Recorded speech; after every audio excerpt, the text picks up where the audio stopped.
പിതാവിനും പുത്രനും പരിശുദ്ധ റൂഹായിക്കും സ്തുതി, ആദ്യം മുതൽ എന്നേക്കും തന്നെ ആമേൻ. ഇന്ന് മെയ് മാസം 7-ാം തീയതി വ്യാഴാഴ്ച. അപ്പസ്തോല പ്രവൃത്തികൾ 4-ാം അധ്യായം 12-ാമത്തെ വാക്യം.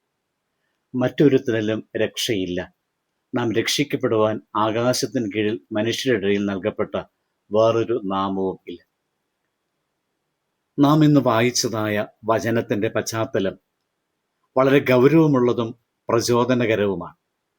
യേശുവിൻ്റെ നാമത്തിൽ ഒരു മുടന്തനെ സുഖപ്പെടുത്തിയതിന് ശേഷം പത്രോസും യോഹന്നാനും യഹൂദന്മാരുടെ സഭാധിപന്മാരുടെ മുമ്പിൽ നിൽക്കുകയായിരുന്നു. അവരെ ഭീഷണിപ്പെടുത്തുകയും ചോദ്യം ചെയ്യുകയും ചെയ്തിട്ടും ശിഷ്യന്മാർ ഭയപ്പെട്ടില്ല. അവർ ആത്മവിശ്വാസത്തോടെ, പരിശുദ്ധാത്മാവിൻ്റെ ശക്തിയോടെ ഒരു സത്യത്തെ ധൈര്യത്തോടെ പ്രഖ്യാപിച്ചു: യേശു ക്രിസ്തുവിൽ മാത്രം രക്ഷ. ഈ വചനത്തിൽ നിന്ന് ലഭിക്കുന്ന സന്ദേശം രക്ഷ ക്രിസ്തുവിൽ മാത്രം, മറ്റൊരിടത്തും ഇല്ല എന്നതാണ്. ലോകം പല വഴികളും നമ്മെ കാണിക്കുന്നു. എന്നാൽ ദൈവവചനം നമ്മോട് പറയുന്നു, ഇവയൊന്നും നമ്മെ രക്ഷിക്കുവാൻ കഴിയുകയില്ല. മനുഷ്യന്റെ പരിശ്രമങ്ങൾക്ക് പരിധിയുണ്ട്, എന്നാൽ യേശു ക്രിസ്തുവിൻ്റെ കൃപയ്ക്കും ശക്തിക്കും പരിധിയില്ല. പത്രോസിനെ കുറിച്ച് നമുക്കറിയാം. വലിയ വിദ്യാഭ്യാസം ഇല്ലാത്ത വ്യക്തിയായിരുന്നു പത്രോസ്. അവനൊരു സാധാരണ മീൻപിടുത്തക്കാരനായിരുന്നു. എന്നാൽ യേശുവിനെ വ്യക്തിപരമായി അറിയുകയും പരിശുദ്ധാത്മാവിനാൽ നിറയുകയും ചെയ്തപ്പോൾ അവൻ ഭയമില്ലാത്ത സാക്ഷിയായി മാറി. നമ്മുടെ ജീവിതത്തിലും പ്രാധാന്യമേറിയത് നമ്മുടെ പശ്ചാത്തലമോ കഴിവുകളോ അല്ല, യേശുവിനോടുള്ളതായ നമ്മുടെ ബന്ധമാണ്. ഇന്ന് നമ്മുടെ ജീവിതത്തിൽ ഈ സത്യത്തെ എങ്ങനെ പ്രയോഗിക്കാം? നമുക്ക് നമ്മുടെ വിശ്വാസത്തിൽ ആദ്യമായി വ്യക്തത വേണം. യേശുവിൽ മാത്രം രക്ഷ എന്ന സത്യം ഒരു വാചകമല്ല, അത് നമ്മുടെ ഹൃദയത്തിൻ്റെ അടിത്തറയാകണം.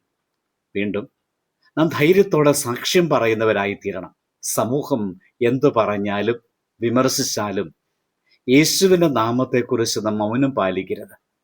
മൂന്നാമതായി, നാം ഓരോ ദിവസവും യേശുവിൽ ആശ്രയിക്കുവാൻ പഠിക്കണം.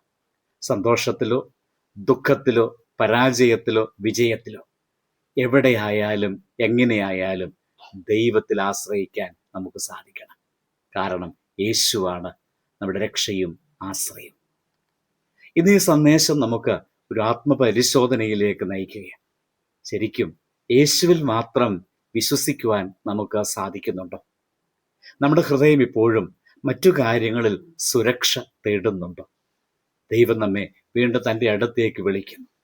അവനിൽ മാത്രം ആശ്രയിക്കാൻ, അവനിൽ മാത്രം വിശ്വസിക്കുവാൻ. യേശു മാത്രം വഴി, രക്ഷയുടെ ഏകനാമം. ഈ ഒരു വാക്യം നമ്മുടെ ജീവിതത്തെ നയിക്കുന്ന സത്യമായി മാറട്ടെ. പ്രാർത്ഥിക്കാം. സ്വർഗസ്ഥനായ പിതാവേ, യേശു ക്രിസ്തുവിൽ മാത്രം രക്ഷയുള്ളതിൻ്റെ സത്യത്തിന് നന്ദി പറയുന്നു. ഈ സത്യം ഞങ്ങളുടെ ഹൃദയങ്ങളിൽ ആഴങ്ങളിൽ പതിയുവാൻ സഹായിക്കണമേ. ലോകത്തിൻ്റെ വാഗ്ദാനങ്ങളിലല്ല, യേശുവിൽ വിശ്വാസമർപ്പിപ്പാൻ ഞങ്ങളെ സഹായിക്കണമേ. ഭയമില്ലാതെ നിന്റെ നാമത്തെ പ്രസംഗിക്കുവാൻ ഞങ്ങൾക്ക് ധൈര്യം തരണമേ. ആമേൻ. ദൈവം അനുഗ്രഹിക്കട്ടെ.